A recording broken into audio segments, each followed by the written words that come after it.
Hello dear student, welcome to Raman science academy. দেখো আমরা একদম ফার্স্ট লেকচার থেকে বলে আসছি, ওয়েস্ট বেঙ্গল বোর্ডে যারা সায়েন্সে পড়াশোনা করছো অনেকে তুমি দেখবে যে মানে পড়াশোনার অভাব, তোমাদের মধ্যে ল্যাক অফ মাইন্ড রয়েছে, প্লাস সব থেকে বড় প্রবলেম যারা অনেক গরিব বাড়ির ছেলে, যারা তোমরা এত টাকা পয়সা দিয়ে তোমরা অফলাইন টিউশন পড়তে পারো না। আমাদের এমটা কিন্তু তাদেরকে নিয়েই, আমরা ফার্স্ট ক্লাস থেকেই আমরা বলে আসছি, তোমরা ইন্ট্রোডাকশন ভিডিও যারা দেখোনি তারা গিয়ে দেখে নেবে। আমরা ফার্স্ট লেকচার থেকেই বলছি যারা পিছিয়ে পড়া স্টুডেন্ট ওয়েস্ট বেঙ্গলে কিন্তু সায়েন্সে যথেষ্ট ভালো পড়াশোনা করছো, কিন্তু তোমাদের গাইডেন্সের সমস্যা ছিল বা আছে এখনো, তাদেরকে নিয়েই কিন্তু আমরা এগাবো। তার জন্য আমরা বলেছিলাম প্রত্যেকটা সায়েন্সের ইন্ডিভিজুয়াল আমরা টিচার আনবো এবং আমরা রেগুলারলি তোমাদেরকে ভিডিও মেনটেন করার চেষ্টা করব। তো দেখো সেই মতো অবস্থায় আমরা কিন্তু যাচ্ছি। বুঝতেই পারছো সিস্টেম একটু লঞ্চ হতে সময় লাগে বা একটু লাগবে, সময় প্রায় শেষ, আমাদের সিস্টেমের কাজ অনেকটাই প্রায় কমপ্লিট। এবার আর কোনো প্রতীক্ষা নয়, এবার কন্টিনিউয়াস তোমাদের মধ্যে ভিডিও আমরা ডেলিভার করব এবং আমরা আপ্রাণ চেষ্টা করব যাতে একটা কন্টেন্ট যাতে মিস না হয়। ওকে, ডেলি বা রেগুলারলি তোমরা যেন একটা কি দুটো করে ভিডিও পাবে। তুমি যদি কোনো লেকচারকে ভালো করে বুঝতে পারো তাহলে সেই লেকচারটাকে তোমাকে কিন্তু আগে থেকে ক্যাপচার করে নেওয়া উচিত। ব্যাপারটা হচ্ছে যেখানেই তুমি বেনিফিট হবে সেখান থেকেই তুমি কিন্তু নলেজ নেবে। নলেজ তো আর একটা ভিডিও দুটো ভিডিওর মধ্যে সীমাবদ্ধ থাকে না, তোমার ভালো লাগলে অবশ্যই তুমি নলেজ নেবে। কেমন? তো দেখো আমাদের ফার্স্ট একদম স্ট্যান্ড ছিল কি, ওয়েস্ট বেঙ্গল বোর্ডের যত রকমের পিছিয়ে পড়া স্টুডেন্ট তাদেরকে নিয়ে আমরা কিন্তু চ্যানেলটা শুরু করেছি এবং তাদেরকে আমরা সায়েন্স নলেজ দেওয়ার জন্য এখানে কিন্তু এই চ্যানেলে তাদেরকে আহ্বান জানিয়েছিলাম আমরা। তো একটা কথা বললি, আমরা ইতিমধ্যে ভিডিও আপলোড করা শুরু করে দিয়েছি। কেমিস্ট্রি ফিজিক্স তো চলছে, সঙ্গে বায়োলজি এক দুদিনের মধ্যেই চলে আসবে। এছাড়াও আমরা আর একটা কথা দিয়েছিলাম, যারা 9-10 এর স্টুডেন্ট রয়েছে সায়েন্সে, বা এবার বুঝতেই পারছো 9-10 এর ইম্পর্টেন্সটা কতটা। 9-10 এর যদি তোমার বেস ক্লিয়ার না হয় তাহলে কিন্তু 11-12 এ তুমি কিন্তু বেশি ফাইট করতে পারবে না। অর্থাৎ 11-12 এ তোমাকে সায়েন্স চুজ করতে হলে মাধ্যমিকের রেজাল্টটা কিন্তু খুব প্রয়োজনীয়। ওই জন্য আমরা 9-10 স্টুডেন্টদের কথা ভেবে আমরা তাদের জন্য ক্লাস আনবো বলেছিলাম। ইতিমধ্যে আমরা রেডি করতে পেরেছি। হ্যাঁ, তোমরা থাম্বনেলটা দেখে অন্তত বুঝে গেছো যে আজকে আমি ফিজিক্সের ক্লাস করাবো না। তো আজকে একজন অন্য ম্যাডাম ফিজিক্স ক্লাস করাবেন। কিন্তু একটা কথা বলি, সব থেকে একটা টিচারের কাছে সব থেকে গর্বের কি জানো? যদি তার স্টুডেন্ট সব থেকে সাকসেস হয়। তো এইরকম আমি আজকে একজনকে নিয়েই তোমাদেরকে ক্লাস শুরু করতে চলেছি, যেটা আমাদের অথবা আমাদের মতন শিক্ষকদের কাছে গর্ব এবং আমি তো অবভিয়াসলি গর্ববোধ করি। এসা চলে এসো একটু। ইনি হলেন এসা তামলি। ওকে, ইনি বলবো না, একে আমি আমার স্টুডেন্ট। ওকে, বর্তমান এই পড়াশোনা করে বা পড়াশোনা চলছে এখনো পর্যন্ত, কিন্তু 9-10 এর জন্য এসাকে বলেছিলাম যে এসা তুমি কিছু যদি ভিডিও আমাদের কাছে দিতে পারতে তাহলে ওয়েস্ট বেঙ্গলের অনেকটা স্টুডেন্ট ফ্রি অফ কস্টে তারা কিন্তু শিক্ষা নিতে পারতো। তখন এসা কিন্তু একবারের জন্য নাও বলেনি, ঠিক আছে? তো এইটাই হচ্ছে অ্যাকচুয়াল শিক্ষা, জানো। আর আমাদের কাছে গর্বের কেন বলছি, আমার নিজের স্টুডেন্ট আমাদের কাছে পড়েছে এবং অনেক ছোটবেলা থেকেই সে পড়ে আমার কাছে। তো তাকে যখন অ্যাজ এ টিচার হিসেবে আমরা আমাদের প্ল্যাটফর্মে পেয়েছি, সত্যি নিজেকে খুব গর্ববোধ হচ্ছে। আর কিছু বলার নেই। তোমাদের এসা ম্যাম, যিনি মোটামুটি নিট প্রিপারেশনের জন্য এখনো পর্যন্ত রয়েছেন, এবছর নিট এক্সাম দিয়েছেন। তো নিটে মোটামুটি অনেকটাই স্কোর করবেন এইটুকু আশা রাখি এবং এর এমনি ফিউচার যাতে অনেকটা বেশি উজ্জ্বল হয় তার জন্য সমস্ত গুরুজনদের কাছে আমরা আশীর্বাদ চাইছি। এবং দেখো যারা ভাই বোনেরা তোমরা যারা 9-10 এর ক্লাস করছো তোমরা বা ম্যাডামের ক্লাস করবে, ব্যাপারটা বুঝতেই পারছো। ম্যাডাম স্টুডেন্ট হিসেবে খুব দক্ষ, বাট টিচার হিসেবে কিন্তু এখানে ফার্স্ট ইন্ট্রোডাকশন। ওকে, তো অনেক ভুল ত্রুটি যদি হয়ে থাকে তোমরা সেগুলোকে কিন্তু কোনো রকম ভাবে কেওয়াস না করে, ঠিক আছে, সেগুলোকে মেনটেন করার চেষ্টা করো, তোমরা অবভিয়াসলি বেনিফিট হবে। কেন দেখো, আমরা টিচাররা আমরা জানি আমাদের স্টুডেন্ট কতটা দক্ষ, আমরা সিলেক্ট করতে পারি আমাদের স্টুডেন্টদেরকে। ক্লিয়ার? অর্থাৎ তোমরা এই বিষয়ে নো ডাউটস থাকবে, একদম চাপ নেওয়ার দরকার নেই, ঠিক আছে। তো একটা কথা বলে দিই, একটা স্টুডেন্ট যখন আমার পাশে এজ এ টিচার হিসেবে দাঁড়িয়েছে না, মানে সত্যি খুব গর্ববোধ হচ্ছে। অর্থাৎ এরকম তোমাদেরকেও একটা সময় হতে হবে যাতে তোমরা তোমাদের টিচারদের কাছে বা তোমরা তোমাদের টিচারদের পাশে যাতে তোমরা দাঁড়াতে পারো, ঠিক আছে। এইটা প্রত্যেকটা টিচাররা আমরা চাই, বা প্রত্যেকটা টিচাররা যারা আমরা শিক্ষা দিয়ে থাকি তারা চান যে তার স্টুডেন্ট বড় হয়ে তার প্রতিরূপ হোক। কেমন? তো চাপ নেওয়ার দরকার নেই, তোমরা ক্লাস রেগুলারলি করো ম্যাডামের, ওকে। ম্যাডাম চেষ্টা করবেন 9-10 এর উপরে সায়েন্স বেসিসের বিভিন্ন সাবজেক্টের সমস্ত তোমাদের ক্লাস প্রোভাইড করার। আমরা তো করবই, কিন্তু আমরা এখন 11-12 নিয়ে একটু ব্যস্ত থাকার জন্য 9-10টা আমরা একটু কম ভিডিও দিচ্ছি। ম্যাডাম ভিডিও দেবেন এবং আমরা কন্টিনিউয়াসলি যখন একদম সিস্টেম রান করে যাবে তখন কিন্তু আমরাও ভিডিও দেব, ম্যাডামও ভিডিও দেবেন, ঠিক আছে। তো তোমরা কনসেন্ট্রেট করে ভিডিও দেখো, কেমন? তো আমি মাইকটা এসাকে দিচ্ছি। হ্যাঁ, আচ্ছা এসা, কিছু বলো, তুমি তো চ্যানেলের সম্বন্ধে কিছু একটু বলো বা তোমার এক্সপেরিয়েন্স একটু শেয়ার করো। Hello dear student, welcome to Raman science academy. Sir যেমনটা বললেন যে স্যারের স্টুডেন্ট আমি, তো আমিও খুব গর্ব অনুভব করছি যে স্যারের সাথে কাজ করতে পেরে। তো আজকে আমরা ক্লাস 10-এর চ্যাপ্টার থেকেই শুরু করছি। আজকে আমি ক্লাস 10-এর তাপের সমূহ চ্যাপ্টারটি তোমাদেরকে পড়াবো। তোমরা কিন্তু ইতিমধ্যে থাম্বনেলে দেখে নিয়েছো, তোমরা তো অনেক স্মার্ট স্টুডেন্ট, তোমরা থাম্বনেলে দেখে নিয়েছো ক্লাস 10-এরই আজকে লেকচার হবে এবং ফিজিক্সের উপরে। কেমন? তো আর একটা কথা বলে দিই, তোমাদের ম্যাডামের ক্লাস কনসেন্ট্রেট করে করো, কেমন? তো ম্যাডামের কিন্তু অনেক দক্ষতা আছে, ম্যাডাম অনেক কিছু জানেন, অনেক কিছু, বিশেষ করে কালচারাল প্রোগ্রামের তো অনেক কিছুই জানেন ম্যাডাম। তো পরে তোমাদের কিন্তু ক্লাসের মাঝে সেগুলো কিন্তু শোনাবেন, যে কেমন। অর্থাৎ তোমরা একদম টেনশন ফ্রিতে থাকো, ম্যাডাম খুব ইজি ওয়েতে তোমাদের কিন্তু লার্ন করাবে, কেমন? তো যারা এখনো পর্যন্ত আমাদের চ্যানেলে জোড়নি বা চ্যানেলে আসতে চাইছো, খুব কুইকলি চলে এসো, কেন এরপর থেকে আমাদের কিন্তু ভিডিও আপলোড হয় এত শুরু করবে তোমরা হয়তো দেখার সময় পাবে না, এইটুকু বলতে পারি। কেমন? তো চলো আর বেশি কথা না বলে একদম ক্লাসে ডাইরেক্ট ঢুকি, ঠিক আছে। এসা ঠিকঠাক করে একটু ক্লাস করো, হ্যাঁ, কেমন? চলো। তো কোনো কিছু সমস্যা হলে অবভিয়াসলি কমেন্ট বক্সে জানাবেন, ম্যাডাম যেহেতু নতুন। এবং আর একটা কথা বলে দিই, কোনো রকম ভাবে বিকৃতি না করে কমেন্ট বক্সে কারোর যদি কোনো বোঝার সমস্যা থাকে বলবে, আমরা আবার ক্লাস রিপিট করব বা ডাউট ক্লিয়ার করার চেষ্টা করব, কেমন? টাটা, চলো। তো বেশি কথা না বলে আজকের চ্যাপ্টার তাপের ঘটনাসমূহ ক্লাস 10 আজকের ক্লাস শুরু করছি।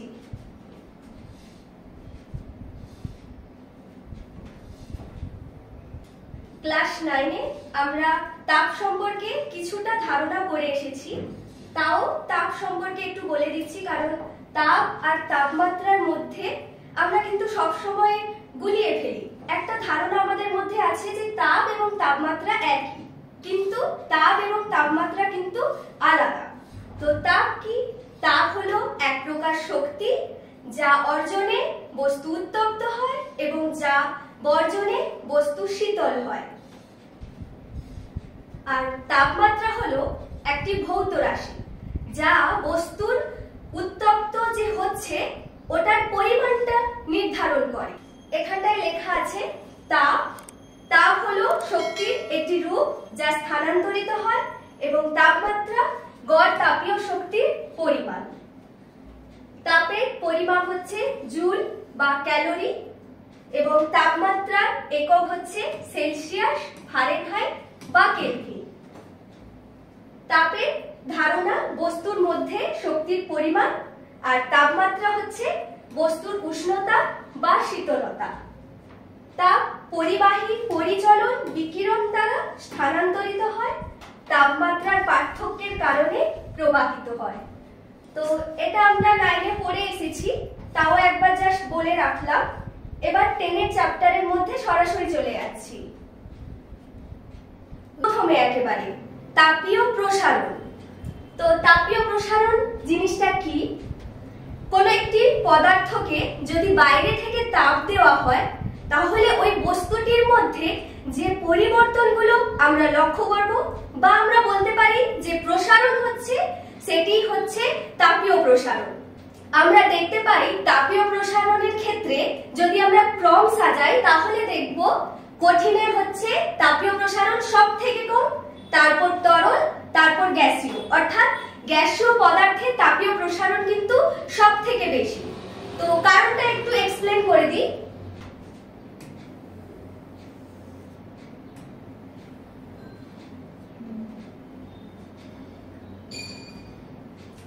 আমরা এখানটায় 3টে পাত্র দেখতে পাচ্ছি।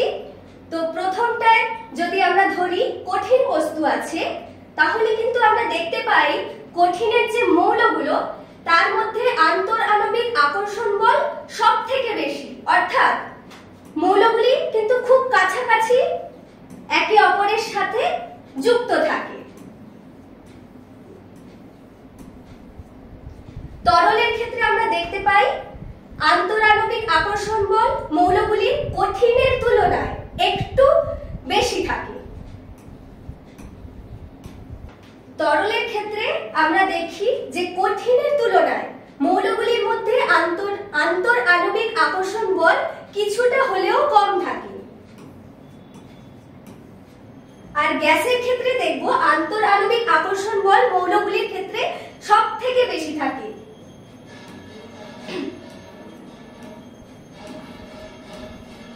মানে খুব ছড়িয়ে ছিটিয়ে থাকে। তো এখানটায় আমরা যেটা দেখতে পাচ্ছি, যদি আকর্ষণ বল বেশি থাকে তো ওরা খুব কাছাকাছি থাকে। এদের মধ্যে কিন্তু আমরা যদি এদেরকে একে অপরের থেকে আলাদা করতে চাই তাপ দিয়ে অবভিয়াসলি, তাহলে কিন্তু আমরা পারবো না, অতটা সহজে পারবো না। তাপ দিলে আন্তর আণবিক আকর্ষণ বল এতটাই বেশি, এখানকার কিন্তু মৌলগুলি একে অপরের থেকে দূরে যেতে অনেকটা টাইম লাগবে। কিন্তু তরলের ক্ষেত্রে যদি আমরা তাপ দিই, তরলের ক্ষেত্রে আন্তর আণবিক আকর্ষণ বল যেহেতু একটু হলেও কঠিনের থেকে কম, তাই আমরা দেখব যে কঠিনের থেকে তরলে তাপীয় প্রসারণ কিছুটা হলেও তাড়াতাড়ি হবে। আর গ্যাসের ক্ষেত্রে যদি আমরা তাপ দিই, তাহলে মৌলগুলির আন্তর আণবিক আকর্ষণ বল খুবই কিন্তু উইক দেখতে পাচ্ছি। তো এখানটায় তাপ দিলে তাপীয় প্রসারণ খুবই তাড়াতাড়ি হবে। যেমনটা আমরা দেখলাম, তাপীয় প্রসারণের ক্রম কঠিনের সব থেকে বেশি, তরলের তার তুলনায় একটু বেশি, গ্যাসীয়র সব থেকে বেশি।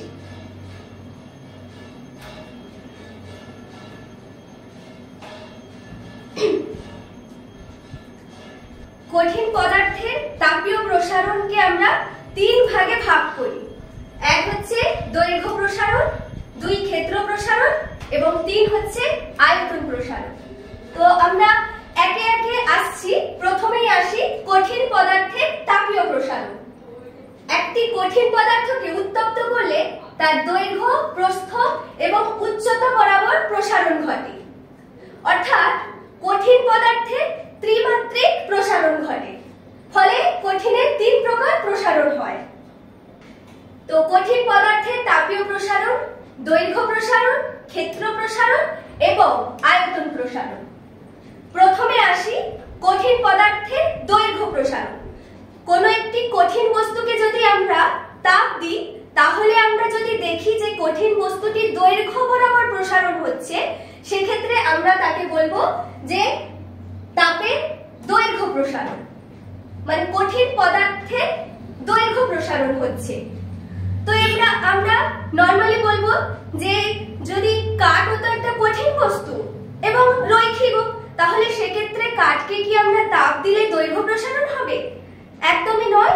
যদি আমরা কাঠকে যদি তাপ দিই, তাহলে কিন্তু কাঠটি পুড়ে যাবে। তাহলে সেক্ষেত্রে আমরা বলতে পারি রৈখিক প্রসারণ বা দৈর্ঘ্য প্রসারণ শুধুমাত্র তাপের সুপরিবাহী পদার্থের জন্যই হবে। অর্থাৎ কাঠ তো তাপের কুপরিবাহী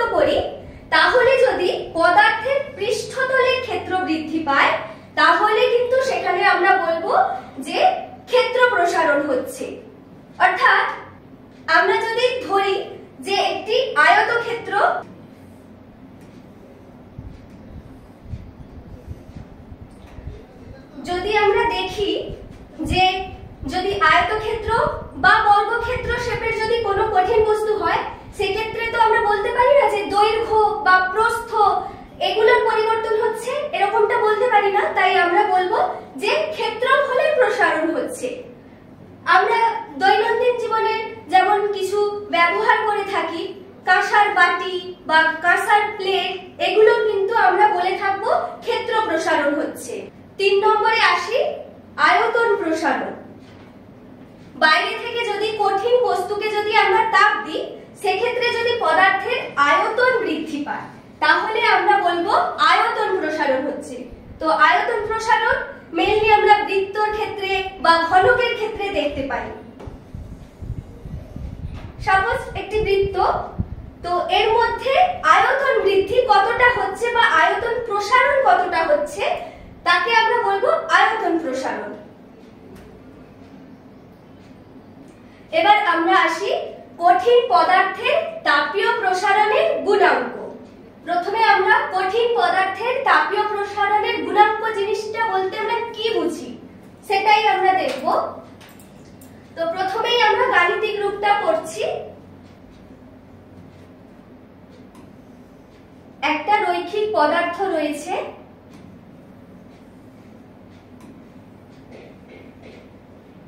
রৈখিক পদার্থটাকে আমরা ধরে নিচ্ছি L1। এটাকে যদি আমরা T1 উষ্ণতা দিই তাহলে কি হবে?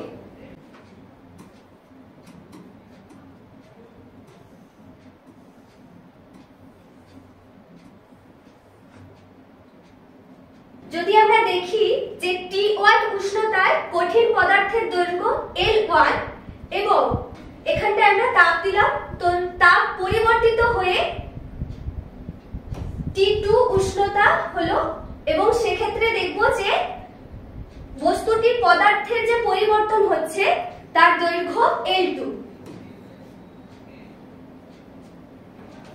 আমরা কিন্তু এমনটা বলতে পারি না যে L1 দৈর্ঘ্য যতটা ছিল L2 তে তার দ্বিগুণ হয়েছে, এরকম কিন্তু কখনোই নয়।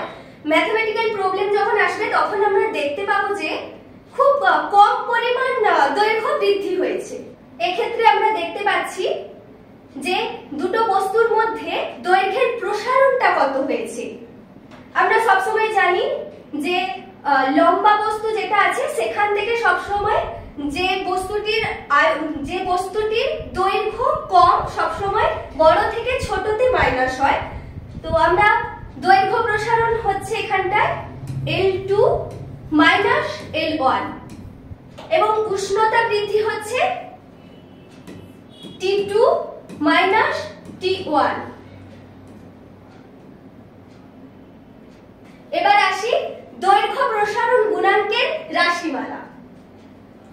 তো আমরা এখানটায় এই চিত্রটা দেখে যেটা জানতে পারছি সেটা হলো L2 মাইনাস L1, অর্থাৎ দৈর্ঘ্য প্রসারণটা কিন্তু উষ্ণতা বৃদ্ধির পরিমাণের সাথে সমানুপাতিক।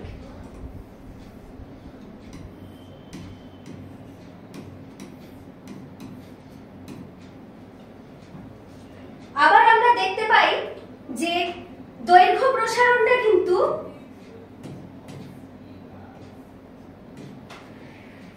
পদার্থটির যে দৈর্ঘ্য যে প্রথমে যেটা ছিল তার সাথে সমানুপাতিক,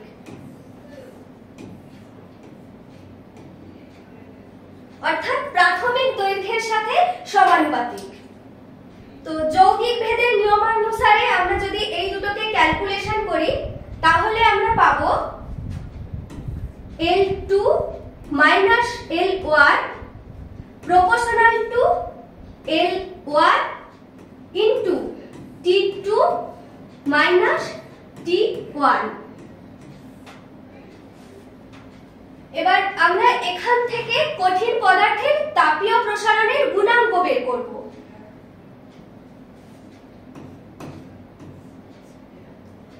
L2 minus L1 proportional to চিহ্নটা যখন আমরা উঠিয়ে দেব সেক্ষেত্রে কিন্তু আমাদের একটা সমানুপাতিক গুণাঙ্কের প্রয়োজন হয়। প্রপোর্শনাল চিহ্নটা যখন আমরা তুলে দেব, প্রপোর্শনাল চিহ্নের জায়গায় যখন আমরা ইকুয়ালস টু দেব তখন কিন্তু একটা সমানুপাতিক ধ্রুবক ধরা হয়। তো আমরা এখানটায় যেটা ধরবো সেটা হলো আলফা। আলফা বাকিটা সেম থাকবে, অর্থাৎ alpha into L1 into T2 minus T1। এখান থেকে আমরা আলফার মানটা বের করব। আলফা অর্থাৎ হলো কঠিন পদার্থের তাপীয় প্রসারণের গুণাঙ্কটাকে আমরা আলফা ধরি। তো এখানটায় ওটা হচ্ছে সমানুপাতিক ধ্রুবক। আলফা ইকুয়ালস টু কি দেখতে পারবো, L2 minus L1 by L1 into T2 minus T1। Alpha equals to L2 minus L1 by L1 into T2 minus T1।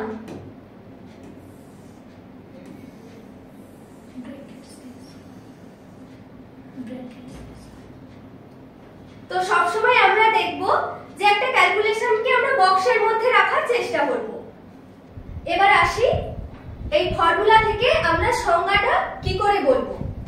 এখানটায় আমরা ধরছি যে L1 ইকুয়ালস টু 1 এবং তাপমাত্রার পরিবর্তন কত হয়েছে, T2 minus T1 equals to 1। L1 equals to 1, T2 minus T1 equals to 1। এইটা যদি আমরা এই ফর্মুলা পুট করি তাহলে আমরা কি দেখতে পাবো, তাহলে এক্ষেত্রে হবে alpha equals to L2 minus L1।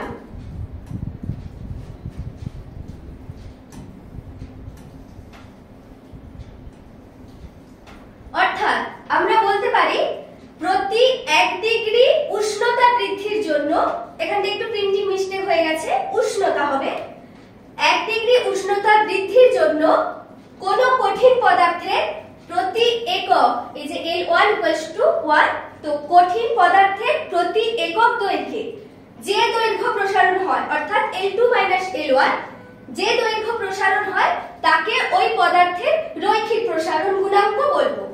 রৈখিক প্রসারণ গুণাঙ্ক কঠিন পদার্থের একটি ধর্ম এবং এর মান কঠিন পদার্থের প্রকৃতির উপর নির্ভর করে।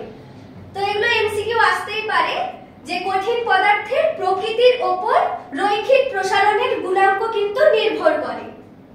এবার রৈখিক প্রসারণ গুণাঙ্কের একক অর্থাৎ আলফার একক per degree Celsius, per kelvin বা পার ডিগ্রি ফারেনহাইট, তিনটে হয়। তো আমরা পার ডিগ্রি না লিখে ডিগ্রি সেলসিয়াস ইনভার্স লিখব। ডিগ্রি সেলসিয়াস ইনভার্স এর মানেই হচ্ছে পার ডিগ্রি সেলসিয়াস বা কেলভিন ইনভার্স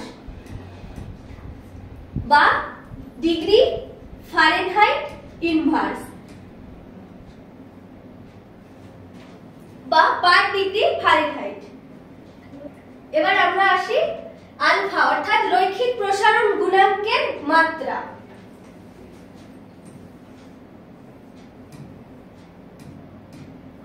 মনে রাখতে হবে মাত্রা লেখার সময় কিন্তু আমাদেরকে থার্ড ব্র্যাকেটের মধ্যে মাত্রাটাকে রাখতে হবে।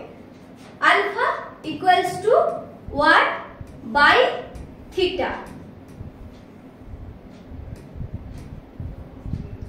অর্থাৎ থিটা ইনভার্স।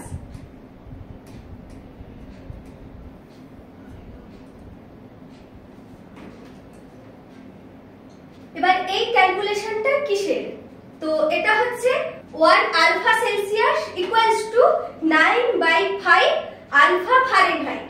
কথাটির মানে হলো যে সেলসিয়াস স্কেলে আলফার মান যদি 1 হয় তাহলে ফারেনহাইট স্কেলে আলফার মান 9/5 হবে। তো এটার প্রমাণ আমাদের এখন লাগবে না, 11 এ লাগবে। তো এটা শুধু ম্যাথমেটিক্যালের জন্য এটাকে মনে রাখতে হবে আমাদেরকে। এবার আমরা আসি কঠিন পদার্থের তাপীয় প্রসারণের সেকেন্ড অর্থাৎ কঠিনের ক্ষেত্র প্রসারণ গুণাঙ্ক। তো আমরা কঠিনের ক্ষেত্র প্রসারণ গুণাঙ্কের সংজ্ঞায় দেখতে পাই যে প্রতি 1 ডিগ্রি উষ্ণতা বৃদ্ধির জন্য কোন কঠিন পদার্থের প্রতি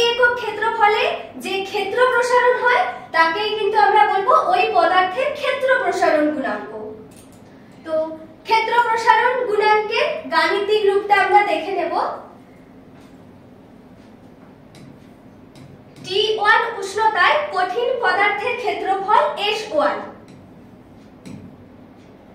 এবং আমরা এতে উষ্ণতা বৃদ্ধি করলাম, অর্থাৎ T2 উষ্ণতায় বস্তুটির ক্ষেত্রফল হচ্ছে S2।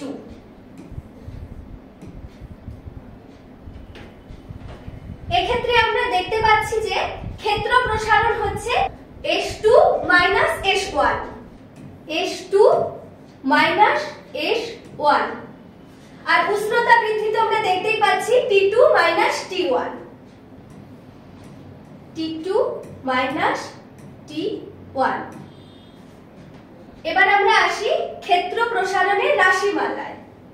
S2 minus S1 proportional to S1 into T2 minus T1। তো এটা আমরা কোথা থেকে পেলাম? S2 minus S1 অর্থাৎ ক্ষেত্রফলের প্রসারণ কিন্তু উষ্ণতার বৃদ্ধির সাথে সমানুপাতিক এবং ক্ষেত্রফলের প্রসারণ কিন্তু প্রাথমিক যে ক্ষেত্রফল ছিল তার সাথে সমানুপাতিক, অর্থাৎ S2 মাইনাস S1 এর মান S1 এর উপরেই কিন্তু নির্ভর করছে।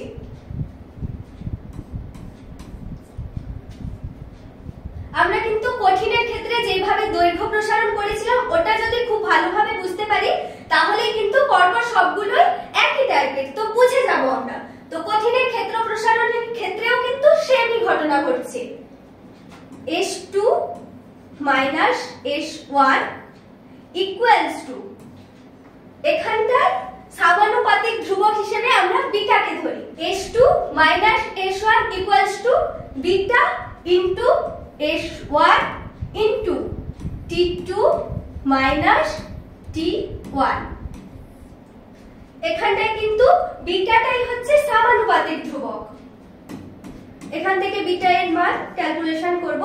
Beta equals to S2 minus S1 by S1 into T2 minus T1।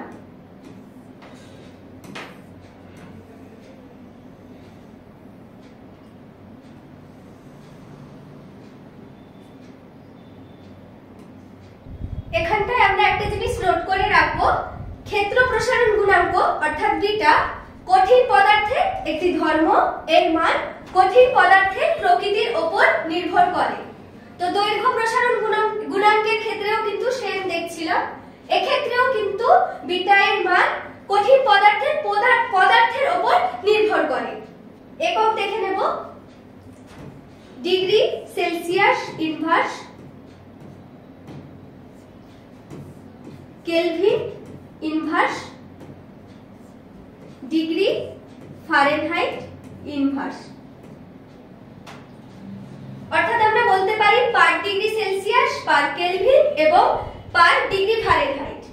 তো এই ক্ষেত্রেও আমরা যেটা দেখব, এটা 1 beta Celsius equals to 9/5 beta Fahrenheit, অর্থাৎ সেলসিয়াস স্কেলে বিটার মান 1 হলে ফারেনহাইট স্কেলে বিটার মান 9/5 হবে। এবার আমরা আসবো কঠিন পদার্থের আয়তন প্রসারণ গুণাঙ্ক। এটাও ঠিক আগের দুটোর মতোই সেম, একটা বুঝলে কিন্তু আমরা তিনটেই বুঝতে পারবো। বারবার করে বলছি, একটা যদি আমরা খুব ভালো করে বুঝতে পারি তাহলে কিন্তু আমরা তিনটেকেই খুব ভালোভাবে বুঝতে পারবো। কঠিন পদার্থের আয়তন প্রসারণ গুণাঙ্ক কি? প্রতি 1 ডিগ্রি উষ্ণতা বৃদ্ধির জন্য কোন কঠিন পদার্থের প্রতি একক আয়তনে যে আয়তন প্রসারণ হয় তাকে আমরা বলবো ওই পদার্থের আয়তন প্রসারণ গুণাঙ্ক। অর্থাৎ এখানে দুটি ঘনক রয়েছে, তো ঘনকের যদি প্রথমটার উষ্ণতা T1 ধরি এবং এই পদার্থটির আয়তন V1, তো এই ক্ষেত্রে তাপ দিয়ে পরের বস্তুটির উষ্ণতা হলো T2 এবং আয়তন হলো V2। এক্ষেত্রে আমরা আয়তন প্রসারণ কি দেখতে পাচ্ছি? T1 উষ্ণতায় কোনো কঠিন পদার্থের আয়তন V1, এখানটায় একটু স্পেলিং মিস্টেক হয়েছে, এটা উষ্ণতায় হবে। T1 উষ্ণতায় কঠিন পদার্থের আয়তন V1 এবং এটিকে তাপমাত্রা যদি আমরা দিই তাহলে প্রসারণ হয়ে হবে T2 উষ্ণতায়, আয়তন হবে V2। তাহলে এক্ষেত্রে আমরা দেখতে পাচ্ছি কি আয়তন প্রসারণ হচ্ছে V2 V1। তো আগেও বলেছি যে সব সময়ের জন্য আমরা দেখব যে অন্তিম আয়তন মাইনাস প্রাথমিক আয়তন। তো আয়তন প্রসারণ হচ্ছে V2 V1 এবং উষ্ণতার বৃদ্ধি হচ্ছে T2 T1। উষ্ণতা বৃদ্ধি T2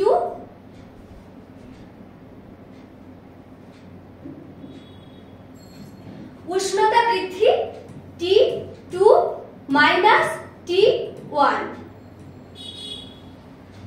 এবার আমরা আয়তন প্রসারণের রাশিমালায় আসব। V2 V1 V2 V1 proportional to V1 into T2 T1। এক্ষেত্রেও সেম, যে আয়তনের যে প্রসারণ হচ্ছে সেটা উষ্ণতার বৃদ্ধির সাথে সমানুপাতিক এবং আয়তন যে প্রসারণ হচ্ছে তার মান কিন্তু প্রাথমিক যে আয়তন ছিল তার সাথে কিন্তু সমানুপাতিক। V2 V1 equals to, এখানটায়ও আমরা একটা সমানুপাতিক ধ্রুবক আনবো। তো এখানটায় আমরা সমানুপাতিক ধ্রুবকটাকে গামা বলছি। V2 V1 equals to gamma V1 into T2 T1।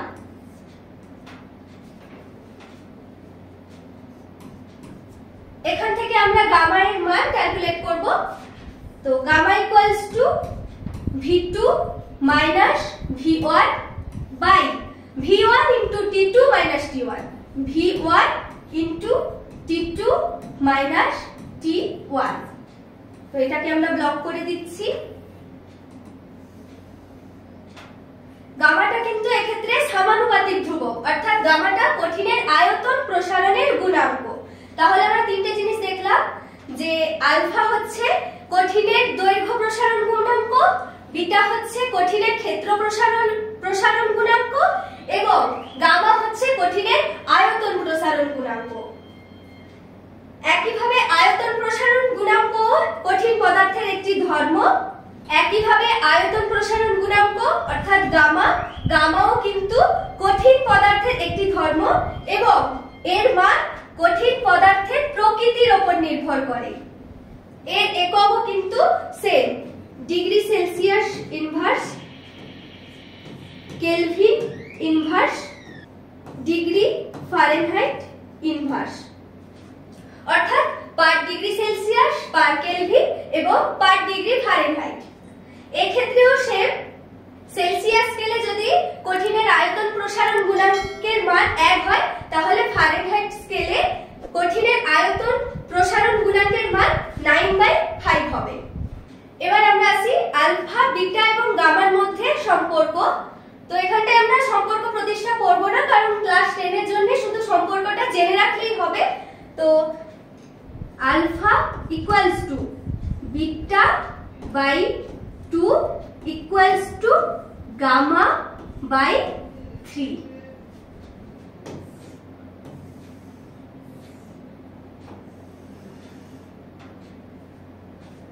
Alpha, beta এবং গামা এর মধ্যে সম্পর্ক কিন্তু এটা। তো এটা মনে রাখবে, ম্যাথ ক্যালকুলেশনের ক্ষেত্রে কিন্তু এই জিনিসগুলো খুব কাজে লাগে। আজকের ক্লাস এই পর্যন্তই থাক। তরল এবং গ্যাসের আয়তন প্রসারণ গুণাঙ্কের রাশিমালা এই সমস্ত আমরা পরের ক্লাসে আলোচনা করব। Thank you for watching my video. তোমরা রোমান সায়েন্স একাডেমিকে আরো বেশি বেশি করে ফলো করো, সাবস্ক্রাইব করো, লাইক করো, কমেন্ট করো এবং অবশ্যই কিন্তু জানাতে ভুলবে না আজকের ক্লাসটা কেমন হয়েছে।